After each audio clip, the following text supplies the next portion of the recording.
Health बस channel में आपका स्वागत है। आज हम देखेंगे स्टाफ नर्स क्विज 5 के जो आने वाली एग्ज़ाम में बहुत ही इंपॉर्टेंट क्वेश्चन है। वीडियो पूरा देखना, हम इमेज के साथ और डिस्क्रिप्शन के साथ देखेंगे। उससे पहले मेरे चैनल को सब्सक्राइब नहीं किया तो सब्सक्राइब करना ना भूलें। तो देखते हैं question number 1। To be consider a PPH, what would the estimated blood loss have to be for C sections.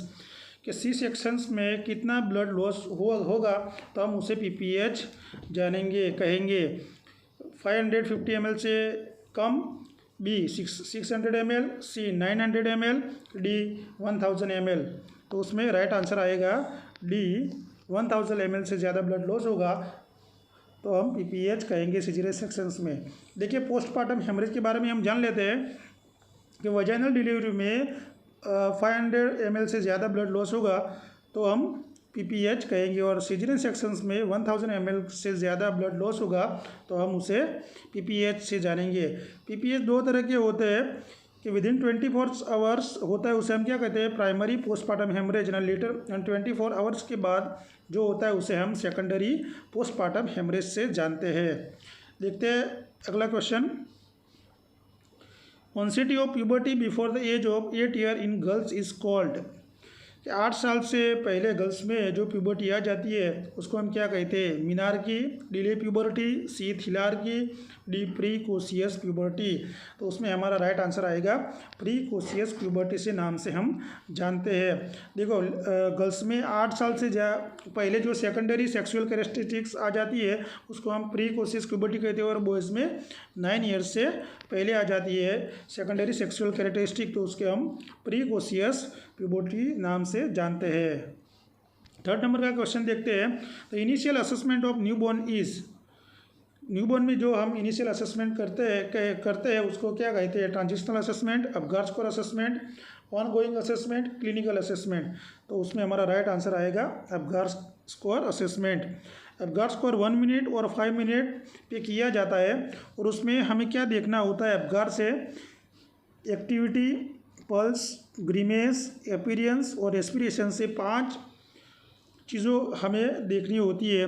उसमें हम एक्टिविटी में 0 पॉइंट होगा, एब्सेंट होगा तो हम 0 पॉइंट देंगे, फ्लेक्स लिम्ब होगा तो 1 पॉइंट देंगे, एक्टिव होगा तो 2 पॉइंट। इसी तरह हम ये अपगार स्कोरिंग स्कोर देते हैं। ठीक है, चलो आगे देखते हैं हम। Goal of arthritis care include, कि आर्थराइटिस का गोल क्या है, preventing contractures, decrease inflammations and preserving joint, strengthening bones and muscles, D all of the above. तो उसमें हमारा राइट आंसर आएगा ऑल ऑफ दी अबव। अब देखते हैं गोल ऑफ आर्थराइटिस क्या है। पेशेंट्स में हमें जो स्वेलिंग, जॉइंट्स में स्वेलिंग और इन्फ्लामेशंस होता है वो हमें कम करना होता है।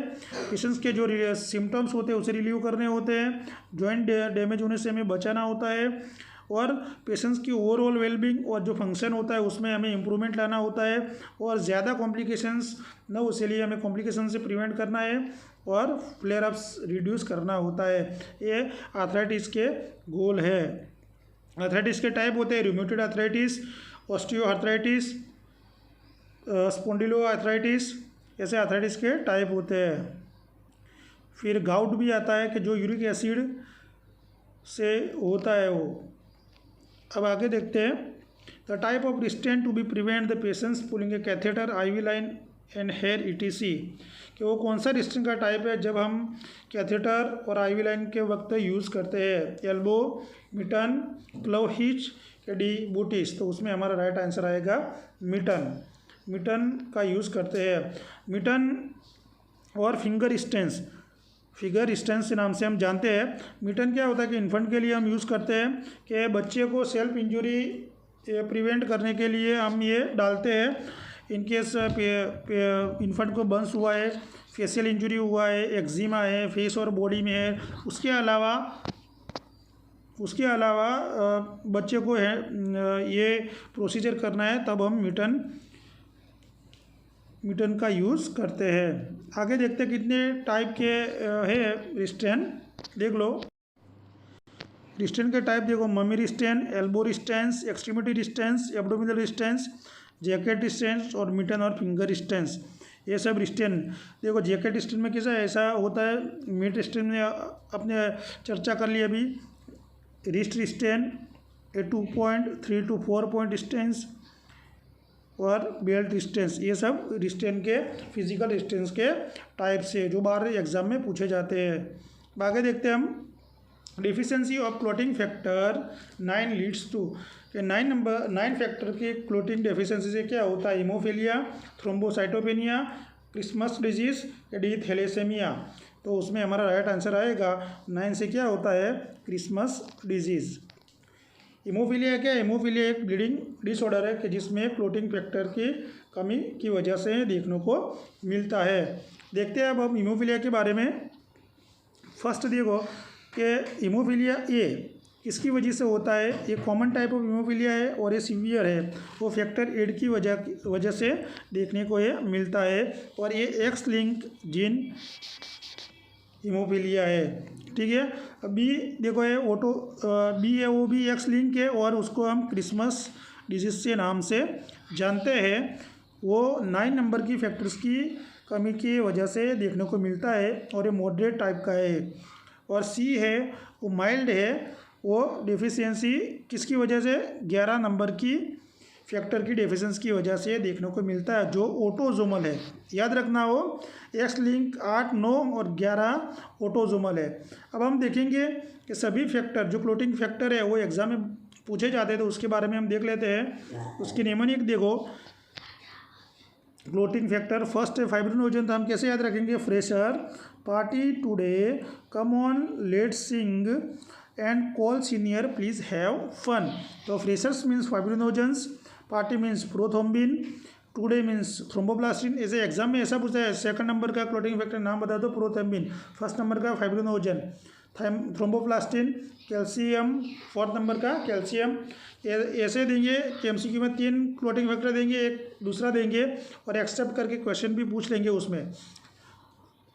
Fourth calcium, 5 labile factors, sing stable factor, anti haemophilic factor, Christmas factor, Stuart power factors, PTA plasma thromboplastin, पची हेगमैन फैक्टर्स और फाइब्रिन स्टेबिलाइजिंग फैक्टर जो लास्ट है। ठीक है, इसी तरह तुम याद कर लेना, सभी मोस्ट आईएमपी है।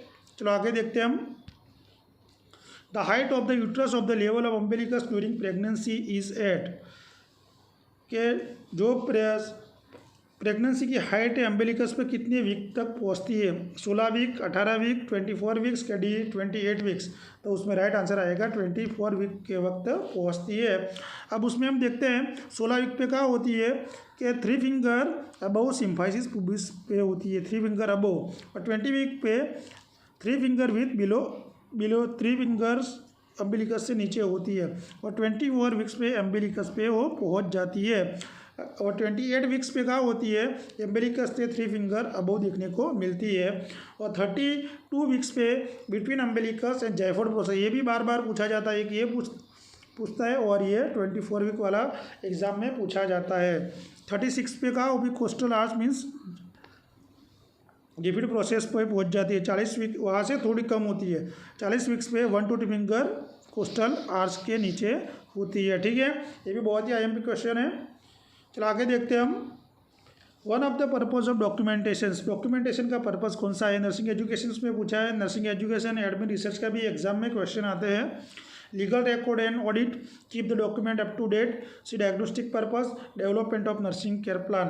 तो डॉक्यूमेंटेशन का पर्पस क्या है, legal record and audit main उसका पर्पस है। हमारा आंसर आएगा ए। अब देखते हैं पर्पस ऑफ डॉक्यूमेंटेशन कम्युनिकेशन के लिए बहुत ही काम आते हैं, प्रैक्टिस एंड लीगल स्टैंडर्ड के लिए काम आते हैं, रीइम्बर्समेंट के लिए बहुत ही काम आते हैं, education, research and nursing audit के लिए डॉक्यूमेंटेशंस जरूरी है। ठीक है, चलो आगे देखते हैं। ऐसे पहले मेरे वीडियो को अच्छा लगे तो वीडियो को पसंद करना, लाइक करना, शेयर करना और मेरे चैनल को सब्सक्राइब करना ना भूलें। The osmolality of 0.45 sodium chloride NaCl की ऑस्मोलिटी कितनी होती है, 50122 MOSM पर लीटर, 154 C308 D278। तो NaCl 0.45 की कितनी होती है, तो 154 ऑस्मोलिटी होती है।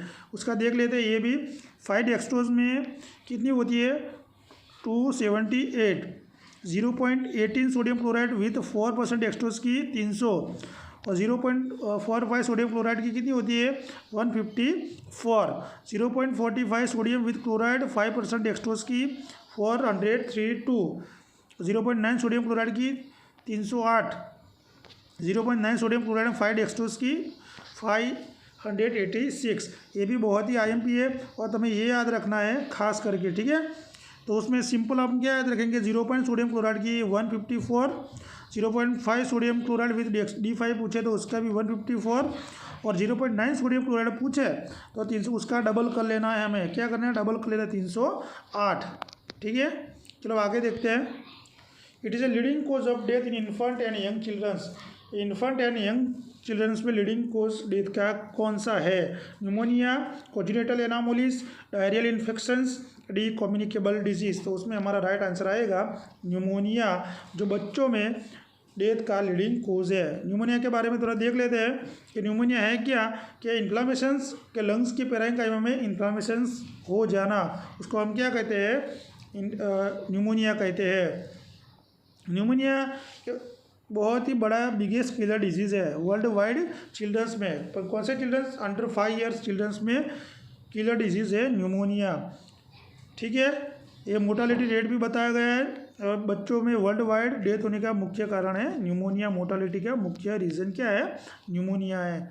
देख लेना है 4 मिलियन बच्चों इन 1981 में हुआ था मोर्टालिटी के कारण। Why immunification is important when patient is on oxygen therapy. कि पेशेंट ऑक्सीजन थेरापी पे है तो उसका इम्यूनिफिकेशन करना क्यों इम्पोर्टेंट है? To help patients to breathe, to help patient to be at least, to prevent drying of mouth, to prevent drying of nasal mucosa. तो उसमें हमारा राइट आंसर आएगा कि ऑक्सीजन थेरापी दरमियान ह्यूमिडिफिकेशन क्यों जरूरी है? तो नेजल म्यूकोसा को ड्राइंग होने से बचाना है। डी हमारा आंसर आएगा। आगे देखते हैं। Dengue infection is cause by orthovirus, Aedes aegypti virus, paramyxo virus के डी RNA वायरस। तो डेंगू किससे होता है? एडिस इजिप्ट वायरस से होता है। अब हम पैरामिक्सो वायरस मम्स का पैरामिक्सो वायरस है, ठीक है। आगे देखते लेते हैं हम डेंगू के बारे में कि डेंगू में क्या सिम्टम्स देखने को मिलते हैं। जब डेंगू हो जाए तो हाई फीवर, क्या देखने को मिलता है? High fever, headache, nausea, stomach ache, vomiting, muscles pain, rashes, diarrhoea और माइल्ड ब्लीडिंग गम देखने को मिलता है। डायग्नोसिस कैसे करेंगे डेंगू फीवर का? एंटीबॉडी डिटेक्शंस करेंगे, एंटीजन डिटेक्शन करवाएंगे, RNA डिटेक्शन करेंगे और वायरल आइसोलेशंस भी हम कर सकते हैं। प्रिवेंशन कैसे करेंगे? एक कंटेनर को हम, जो कंटेनर होता है उसको कवर करेंगे, मॉस्किटो नेट का यूज़ करेंगे, स्प्रे का यूज़ करेंगे, फुल स्लीव क्लोथिस हम पहनेंगे और फ्यूमिगेशंस भी हम कर सकते हैं। ट्रीटमेंट क्या होगी? ट्रीटमेंट को स्पेसिफिक ट्रीटमेंट है नहीं उसमें, सिम्टोमेटिक हमें ट्रीटमेंट उसकी करनी है, ठीक है। चलो आगे देखते हैं। Complication of oxygen therapy in preterm newborn baby में ऑक्सीजन थेरापी का कॉम्प्लिकेशंस क्या हो सकता है? Retinopathy of prematurity, collapse of lungs, seizure, D nephropathy. तो उसमें हमारा राइट आंसर क्या आएगा कि प्रीटर्म न्यूबॉर्न्स में ऑक्सीजन थेरापी कॉम्प्लिकेशंस रेटाइनोपैथी हो सकती है, ठीक है, प्रीमेच्योरिटी हो सकती है। और इसके अलावा क्या क्या हो सकता है? इन्फेक्शन हो सकता है, कॉम्बस्शन हो सकता है, ऑक्सीजन टॉक्सिसिटी हो सकती है, एटिलेक्टेसिस देखने को मिल सकता है, रिट्रोलेंटल फाइब्रोप्लेसिया, ये बार एग्जाम में पूछा जाता है, ये भी रिट्रोलेंटल फाइब्रोप्लेसिया और एस्फिक्सिया हमें देखने को मिलता है और रेटिनल डैमेज भी देखने को मिलता है, ठीक है। आगे देखते हैं हम। Quantity of sodium chloride required to make 1 litre of normal saline. कितनी क्वांटिटी चाहिए हमें सोडियम क्लोराइड की 1 लीटर नॉर्मल सलाइन बनाने के लिए? ए 90 ग्राम, बी 900 ग्राम, सी 9 ग्राम, के डी 0.9 ग्राम। तो उसमें हमारा राइट आंसर आएगा 9 ग्राम क्वांटिटी हमें चाहिए। तो देखो ये सोडियम क्लोराइड कितनी चाहिए? 0.9 ग्राम और वाटर इंजेक्शन 100 ml। कितना चाहिए? 100 ml, ठीक है। 100 ml में 0.9 ग्राम चाहिए हमें, तो 1 लीटर इज इक्वल टू कितने होते हैं? 1000। तो उसमें 9 ग्राम हमें चाहिए, ठीक है, ओके। चलो आगे देखते हैं। Most important nerve is parasympathetic nerve systems. Parasympathetic nerve system से इम्पोर्टेंट नर्व कौन सी है? Abducens spinal accessory, vagus olfactory. तो उसमें हमारा राइट आंसर आएगा पैरासिम्पैथेटिक नर्वस सिस्टम में इम्पोर्टेंट नर्व है वेगस नर्व। ठीक है, आगे देखते हैं हम। Severe muscle wasting, growth failure and loss of subcutaneous fat are feature of beriberi, marasmus, scurvy, kwashiorkor. तो उसमें हमारा राइट आंसर आएगा सीवियर मसल स्पास्टिंग हमें किस में देखने को मिलता है, तो मरासमस में देखने को मिलता है। आज हम क्वेश्योरकोर और मरासमस के सारे क्वेश्चंस कवर कर लेंगे। देखो क्वेश्योरकोर में क्या होता है, फर्स्ट एडिमा कहाँ देखने को, लेग पे एडिमा देखने को मिलता है, ये क्वेश्योरकोर का बच्चा है, ये मरासमस का बच्चा है। हेयर स्पार्स हेयर देखने को मिलता है, मून फेस देखने को मिलता है, फ्लैकी अपीयरेंस ऑफ स्किन पे फ्लैकी अपीयरेंस देखने को मिलता है, एब्डोमन स्वेलिंग देखने को मिलता है, thin muscles and fat present होती है। लेकिन मरासमस में क्या नॉर्मल हेयर होते हैं, ओल्ड मैन जैसा दिखता है। ठीक है, लिम्ब कैसे होते हैं, थिन लिम्ब हो जाते हैं और अंडरवेट हो जाता है। ठीक है, ये दोनों का डिफरेंस है। और आगे भी देखते हैं हम क्वेश्योरकोर और मरासमस का डिफरेंस एग्जाम में बार यहाँ पूछा जाता है। देखो ये किस में देखने को मिलता है, प्रोटीन की डेफिशिएंसी से देखने को मिलता है और प्रोटीन एंड कैलोरी की डेफिशिएंसी से मरासमस देखने को मिलता है। ये 6 मंथ बच्चे से लेके 3 साल के बच्चे तक देखने को मिलता है, ये 1 ईयर के कम बच्चों को देखने को मिलता है। उसमें सबक्यूटेनियस फैट प्रिजर्व रहती है, लेकिन उसमें सबक्यूटेनियस फैट प्रिजर्व नहीं रहती है। एडिमा रहता है, उसमें एडिमा एब्सेंस रहता है। फैटी लीवर देखने को मिलता है, वो फैटी लीवर देखने को मिलता नहीं है। Ribs are not very prominent, ribs का प्रोमिनेंट होता नहीं है, लेकिन उसमें देखने को मिलता है। बच्चा लिथार्जिक हो जाता है, ये अलर्ट और इरिटेबल रहता है मरासमस वाला बच्चा। मसल्स वास्टिंग माइल्ड और एब्सेंट रहता है और मसल्स वास्टिंग सीवियर होती है मरासमस में। पुअर एपिटाइट होती है और वोरासियस फीडर बच्चा रहता है। ठीक है, और जो बच्चा क्वेश्योरकोर में सफ़र रहता है उसको हम क्या करेंगे, एडिक्वेट अमाउंट में प्रोटीन देंगे। और जो बच्चा मरासमस से सफ़र होता है उसका हम प्रोटीन, फैट और कार्बोहाइड्रेट तीनों हम देंगे। ठीक है, तो कल देखेंगे हम नई क्विज़ नंबर 6 के साथ। इससे पहले मेरे चैनल को सब्सक्राइब नहीं किया तो सब्सक्राइब करना ना भूलें और लाइक शेयर कीजिए। और वीडियो देखने के लिए सभी का धन्यवाद। Thank you.